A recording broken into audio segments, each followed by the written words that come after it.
Is with us, and yeah, it's heavy now. Look what's going on north shore of Nassau County into, say, the Nassau County, Suffolk County split. Bayville, you're getting a heavy cell of rain. Now, let's take you down into some of these rainfall amounts. In this cell, it's been sitting right over the north shore, anywhere from an inch to closing in on 2 inches of rain per hour. So we are dealing with some highway flooding, and that's going to take you right along the northern state for the remainder of the evening. Our storm system still down to the south. I must say, the latest hour, it's very ragged in nature, but as it moves towards the north, just off the Virginia beach, that's when we're going to get into a bit of intensification, and that's going to allow for the rainfall to enhance and also those winds to pick up down across our coastal sections. We're thinking generally a 3 to 5 inch. And the good news we're getting, we looked at some of the new river guidance. It is reporting now cresting for all these 3 major rivers. Here's the Passaic at Little Falls, Rockaway River at Pine Brook, and also the Millstone River at Black Wells. You're all at that moderate stage, but again, it's cresting, and eventually those waters will start to recede. Here's the flood stages that we're talking about. Flood stage being about 7 feet at the Passaic River. You made it to about 8.8 feet. So all these numbers are right around 1 to as much as 3 feet above average. That meets the criteria for that moderate flooding. But again, the good news is that water will start to the chopper shot if we have that, because we've been watching the Passaic River. That's what has been basically giving us issues. There's the chopper shot, and yeah, this is what we're having, a minor, moderate flooding going on out in portions of, this is Wayne, New Jersey right now. So again, the rising waters, we are expecting it to crest though as we head into Thursday, and eventually those waters will recede as we head into Friday. Let's go back to the graphics here. We'll show you the big number at the 6:30 hour, 57 degrees, northerly winds at 7. Nice partly cloudy skies, so the clouds are breaking up some. Temperatures today, we're into the upper 50s. We cranked to about 61 degrees for interior sections of New Jersey, and taking a look at the almanac, this time of the year should be into the 60s. 82-16, you're split high and low in the state. That would have felt good. That was set back in 1998. Temperatures out there 52 to about 54 down the Jersey Shore. A good stretch of weather here. We started out with a heavy rain situation. Now we got the sunshine, and with the sun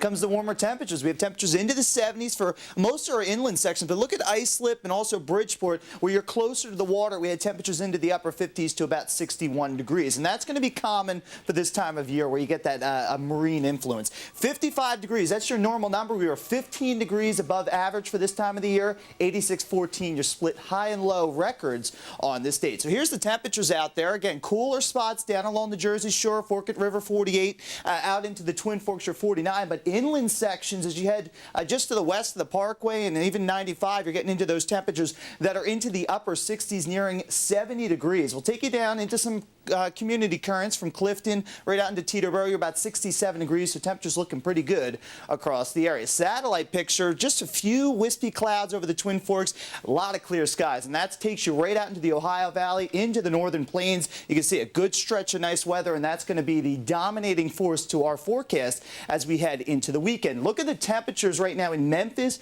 up into Chicagoland. We have temperatures into the 70s and the upper 60s, all heading on our direction. Tomorrow, afternoon highs will be into the 80s in Pittsburgh, not too far off towards our west. So I think western Jersey probably could crank to about 80 degrees. The city will be right around the 70 mark. The heat pump is over the east coast, and that's going to last right into the weekend. We have that southerly wind flow, and again, notice those temperatures along the coastal sections. You'll be into the 60s, inland sections into the 70s, and then interior sections right around Philly, you'll be about 80 degrees. That's some good looking weather. 42 to 48 will do it, mainly clear skies. It's a light southwesterly wind, and as we head into tomorrow, good looking stretch of weather. 72 in the city. I think we're going to be in the middle 70s for western sections of the state, right down into Princeton, 75 degrees. Here's a check of the 5-day forecast. For your day on Friday, we're at 72. It's warm on Saturday, 74. I think we max out in the temperature department for Easter Sunday, 76, and that trend continues heading into next week with temperatures into the 70s. Very heavy rain from Quogue up to the North Shore,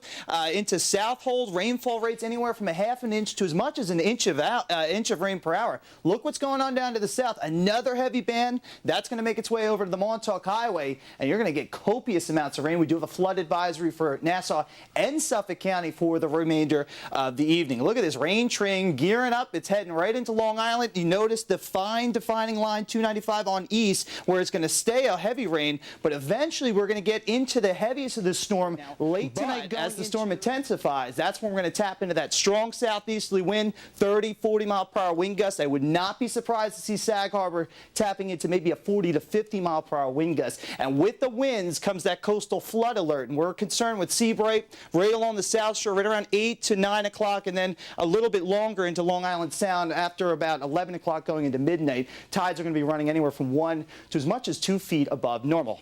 There's a storm system, heads to the north. It's going to intensify, and again, that's when we're going to get into those gusts. What can we expect for the rest of this evening? Kai, the good news is the rain's starting to taper down a little bit. We're going to get to the radar in just a second. We're going to start you with these temperatures. Yeah, it's chilly. Look at Spring Lake, 42 degrees, down to Ocean County, Surf City, 41, and out into the island, we're into the 40s. Even seeing some snow in parts of the Poconos. I'll show you that in just a second. Right now, we are seeing some showers on radar right around Midtown Manhattan going into Nassau County, right around the 59th Street Bridge. You're getting a light shower, and then that heads into Westchester County up into Yonkers. But look what's going on with the storm now. It's very elongated area, low pressure. It's still very heavy rain up into portions of Rhode Island. They're under state of emergencies, and then it wraps right down into eastern Pennsylvania. Yeah, that's snow breaking out from March 30th up into the Poconos, down into Scranton. And some areas could maybe see a little sleet over northern New Jersey. This storm system, though, slowly going to push off.